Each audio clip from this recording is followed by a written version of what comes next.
कर्णका लंबोदरश्च विष्णो विघ्ननाशो विनायका द्वादशैतानि नामानि आपने चुनयादपि। मैं मौजूद हूँ अभी नोएडा के बिसरख गांव में और कहा जाता है कि ये जो बिसरख गांव है ये रावण का गांव है, यानी कि रावण का जन्म यहीं पर हुआ था। रावण के जो पिता थे विश्वेश्वरवा, उन्हीं के नाम पर गांव बिसरख पड़ा था। हम आपको बताते हैं इस गांव के बारे में, इस गांव के जो मंदिर हैं, रावण से जुड़ी जो चीज़ें हैं, उन सब चीज़ों के बारे में।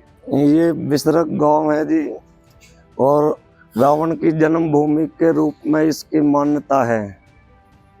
और यहाँ रावण का मंदिर भी है, जो इस मंदिर के जस्ट बिल्कुल सामने इस साइड में है।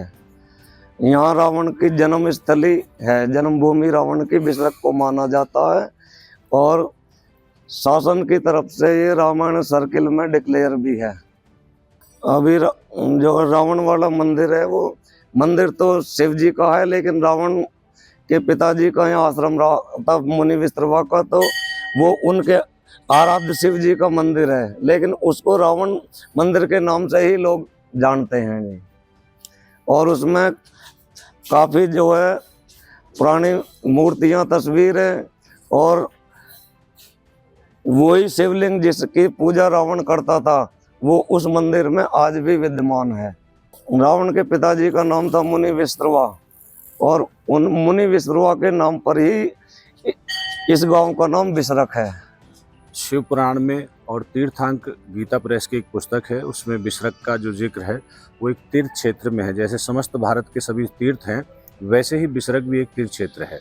और हमने इसका जीर्णोद्धार किया, और आने वाले समय में हम इसको और प्रचार करके विश्व में इसका नाम करेंगे। ये मेरी जन्मभूमि भी है और ये रावण की जन्मभूमि भी है, तो दोनों ही विषयों से हमारे लिए विशेष स्थल है। और ये तीर्थ क्षेत्र भी कहलाता है।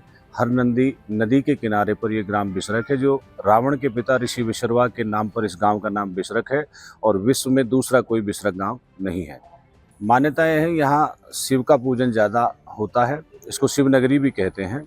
और रावण ने 7 वर्ष की आयु तक इसी शिवलिंग के यहाँ पर सेवा की थी, पूजा की थी। और 7 वर्ष की आयु के बाद वो शिव के निमंत्रण पर श्रीलंका चले गए थे, तो उसके बाद वो वहीं रहने लगे।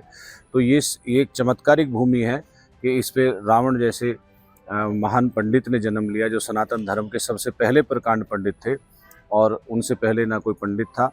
और उन्होंने बहुत सारी ऐसी विधाएं हमें जीने के लिए दी हैं, जो आज भी हमारे काम आती हैं। और जो शिव का हम पूजन करते हैं वो रावण की मंत्रावली से ही आज भी हम सब लोग करते हैं जी। बिल्कुल स्वयंभू शिवलिंग हैं, और अंदर गांव में भी ऐसे बहुत सारे शिवलिंग स्थापित हैं जो स्वयं निकले हुए हैं। और बहुत सारी ऐसी चीज़ें यहाँ पर देखने को, जब पूरे गांव में हम जाते हैं तो बहुत सारी चीज़ें ऐसी मिलती हैं। तो यहाँ पर पुरातत्व विभाग ने खुदाई पर रोक भी लगाई हुई है, और इसको पर्यटक क्षेत्र में भी मतलब घोषित कर दिया गया है। और इस प्रकार से बिसरख का धीरे धीरे जो विकास का कार्य चल रहा है वो बहुत अच्छा है। और प्रशासन, शासन जो भी यहाँ देख रेख करता है, उसके लिए मैं उनको धन्यवाद देता हूँ। ये मंदिर ही पूरा ऐतिहासिक है। ये रावण की जन्मस्थली है। ये जो आप शिवलिंग देख के दर्शन करके आए, ये रावण के बाबा यानी ग्रैंडफादर पुलस्त मुनि ने प्रकट किया। रावण का भी जन्म यहीं हुआ, उनके पिता का भी यहीं हुआ। और जब शादी आदि हो गई, जब बड़े हो गए, तो इसी शिवलिंग पर तपस्या की, वरदान मांग। जब मिल गए, ताकत बढ़ गई, तो उन्होंने कुबेर आक्रमण करके लंका छीन ली। गांव तो यहाँ था ही नहीं, जंगल था। ऋषि कभी किसी भी बस्ती या शहर के किनारे नहीं रहते थे।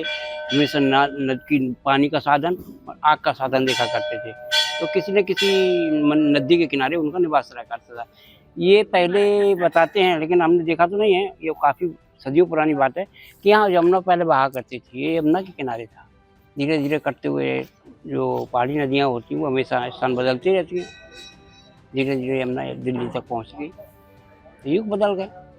बिसरख गांव के बीचों बीच में बसा है ये मंदिर, जहां पर रावण से जुड़ी जो चीज़ें हैं, रावण से जुड़ी जो सबूत है वो सब मिलते हैं। कहा जाता है कि रावण के पिता ने यहीं पर अपनी जो कुटिया बनाई थी। कहा जाता है कि जो बिसरख गांव है ये किसी समय में पूरा का पूरा जंगल हुआ करता था, और यमुना नदी जो है यहीं से बहा करती थी। उसी वक्त यहाँ पर शंकर भगवान का जो शिवलिंग था उसको बिसरख के जो नाम जिसके नाम से बिसरख पड़ा है, यानी कि जो रावण के पिता थे, उन्होंने यहाँ पर शिवलिंग को स्थापित किया था। उसी के बाद में रावण उसी की पूजा किया करते थे। और अब यहाँ पर एक भव्य मंदिर है जो आप मेरे पीछे देख सकते हैं, और भक्तों का जो तांता है यहाँ पर पूरे दिन लगता है। खास तौर से सावन के समय में यहाँ पर भक्त जरूर आते हैं, और जो रावण से जुड़ा जो शिवलिंग है, जिस शिवलिंग को रावण पूजा करते थे, उसी को यहाँ पर भक्त जो है सो पूजा करते हैं। इस तरीके की तमाम खबरों के लिए आप देखते रहिए इंडिया डेली लाइव।